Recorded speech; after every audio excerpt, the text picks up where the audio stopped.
to that point though, I listened to the album like 3 times. Just because I had to like digest it. One of them was like in passing, and then the other one was like whatever. I've only heard it like once, and it was fully in passing. Like I couldn't name. I do think I do think it's the best album he's made, but interesting. I said that about the last one also. I said like in his discography, but then people on the last one, people said that they really fucked with the one before. Like his self-titled, right? Yeah. And people are like, no, that one like just hits different. And I'm like, I don't know. I don't think so. Like this one, is so far musically. But then I came into this album a little bit more like apprehensive because I read somewhere, I don't know if it was on Twitter or somewhere, but they said that this album was like an ode to Prince. And I was like, hold up. That's a very big, like I'm kind of props if he's gonna go for it, but like what does that mean? So like I came in already with a little bit of apprehension, and then when that first song came on, I was like, oh, I get it. Like he's kind of borrowing from like funk sounds a little bit, but then as the album kept going, I was like, oh no, this is not an ode to Prince. He just has a little bit more of like a funk aesthetic or a funk appeal every now and then, but not throughout like the whole album. So whoever wrote that about him, like being like a tribute to, or like an ode to, not a tribute, but like where he was borrowing from Prince a lot, I'm like, you tripping. That's not what that is. But people just be saying shit. Yeah, but after I let that go, because I was really, as a Prince like stan, I was like, you're really pulling at this string in the wrong way. But then after I let that go and I was like, okay, these people are just bugging, then I was like, all right, no, this is a decent album. Like I enjoy the vibes. Where he went, and like it's getting more like musical. As a musician, I enjoyed it more. Whereas like before, I had to appreciate it like as a pop listener, you know, to a certain degree. Watermelon Sugar and like, Adore You. I mean, I think his second album was more poppy, but that's also what you were saying, like about all his albums are so different. Yeah. Like I get why people would be like, nah, like his first album was just so good, but his first album was very rock. And I think his first album, that's kind of what everybody was kind of wanting him to do at the time. Like everybody was like, dude, Harry Styles should do rock music. Well, like the thing about that I realized in debating people about like the first album versus the second album was that like the first album really tugs at people's like memories, because the people that like really fuck with that first album were the ones that were really wanting him to go solo. And like, you know what I mean? So they were like heavily invested in him like breaking out. You know what I mean? Yeah, but I also think I was just like, who's this guy? No, because as someone who has been a stan of One Direction since she was like 14, and I was a Harry girl, 100%. Like, anyway, the first album, like obviously everybody wanted him to do solo. I think part of it too is because we all knew that he was just gonna be good. You know what I mean? That's what I'm saying. Like he's the one that had the most. It wasn't Justin. Like it was. You know? Do not compare yourself to Justin Timberlake. No. Like, but in terms of like he's comparing like how Justin you're gonna was compare him to in terms like, of a breakout nobody knows star. everybody else about him. But I don't think. Here's the thing. I don't think that's the same thing, because NSYNC didn't exist in the same time that One Direction did. And what I mean by that is like in One Direction, like all of the members had, like when I say I was a Harry girl, like that was a thing. Like there was people that were very invested in each member. Yeah. That was not a thing for NSYNC.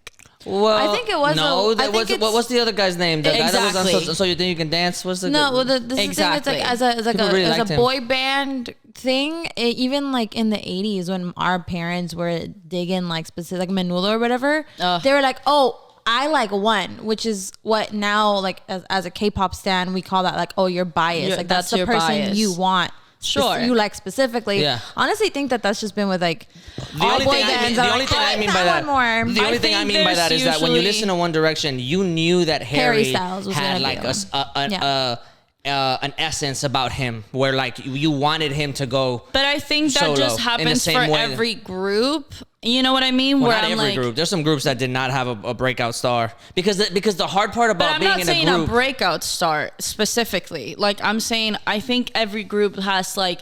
There's always one that people are like, oh, that's the one that's gonna have like the career, the solo career. Yeah. Which is where I'm like, I don't know if I would say the same thing, because this like, yeah, they said that about Harry, but they said that about Zayn too.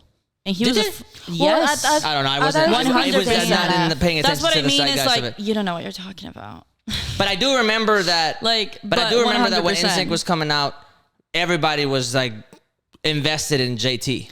That's what I mean. And not it's just like, invested in him in terms of like we want him to do something, but like we want him to succeed. And like fucking like Justified was like, okay, like you're either gonna make it or like you're gonna flop big time, and like we're gonna watch it all happen live. Like you're gonna watch it unfold. You know what I mean? Sure. And even Justified was like, we don't know if you really hit it. We don't know if you really hit it. And then when Future Sex Love Sounds came out, it was oh, okay. You are a megastar. You are the thing. You know what I mean? You're talking in a different language to me. I don't know any of those things you just mentioned. I do think they're different stylistically, but in terms of not even that. I just mean in general. Like I think there was so much anticipation also because he was the last one to go solo. Like, you know what I mean? Like I get all that you're saying, and then I agree that like there was a lot of people that were hoping for Harry to go solo, but I don't think in this group in particular was as cut dry. And also I think like what I meant before when I was like One Direction and NSYNC like already were so like different. It's like,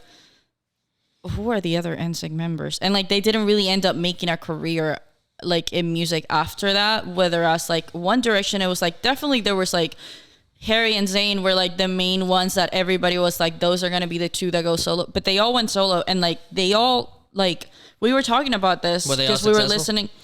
They all depends. Have fan base. Yes, here's the thing. Does have a fan base. The thing is even that Louis and all of them have like a general fan base, but not all of them they as all big have as like Harry. a loyal ass fan base. The thing is that I also think they approach their solo careers in very different ways. You know, like Zayn has a really big being like like industry plants. You know what I mean? Like you don't have a voice yet. You don't have but you know also I mean? I think it's just also the way that they like approach everything that comes with having like a successful music career. Like Zayn was always like a fan favorite, so obviously he does well, but like Zayn doesn't like, he doesn't tour, he doesn't do concert, he just puts out music and that's it. He doesn't do fucking show appearances or anything like that. So maybe his presence in like the mainstream is not like as like big, but he has a very successful career. You know what I mean? Like if he wanted to tour, he would do just fine. Or like Niall, like we were just talking about this because we were like on a road trip and one of his songs came on, and I was like, honestly, he kind of like killed it when he went solo too. Like he performed at the, like his first tour was at the Toyota Center. You know what I mean? So I'm like, I think the only one that probably didn't like, here's the thing. I think the only one that probably didn't like get, I guess, which I wouldn't even say that he didn't get it. I just think the way that he did music was in a less organic way, but in a more like machine, like I'm going the typical like traditional pop music route was Liam. And he had that first solo where it was like, it was very JT. Like that was very JT. Because that's the model. That was his. You know what I mean? That was his like he came down with Strip That Down, and that was his like, I'm bringing sexy back. You know what I mean? Everybody's gonna model. But that didn't work because I feel like also the way that we consume music now is like so whether we like believe, whether people believe that that's true or not, like people gravitate towards artists that are much more organic. You know what I mean? And that was a very obvious like pop produced, like somebody gave him a song and he was trying to make it. You could tell the lack of authenticity there. And I think that's why, like specifically with like this group, like One Direction, it's like they all ended up like you said, like they were put together. They had absolutely like no control really over their own career. So when they broke out solo, they were like, well, I'm gonna do what I actually want to do. Like I'm gonna make music that I actually enjoy and that I'm like proud of, whether that like sticks or not. Right. But I think that's why it's stuck more than like anything else, you know? Yeah.